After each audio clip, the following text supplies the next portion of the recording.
Presentem avui la segona edició de la Trail del Nord, per dissabte dia 12 de març. D'un pot de l'objectiu que tenim aquí a Menorca en l'illa d'Ester, que és promocionar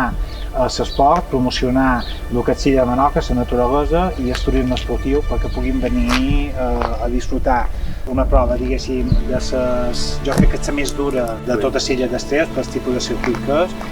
i amb la novetat que entram a noves zones, com són, per exemple, pujant al castell de Santa Àgueda per poder disfrutar d'aquesta illa que tant nos agrada. Primero de todo, desde el Ayuntamiento de Mercadal, una vez más apostamos por el fomento del deporte.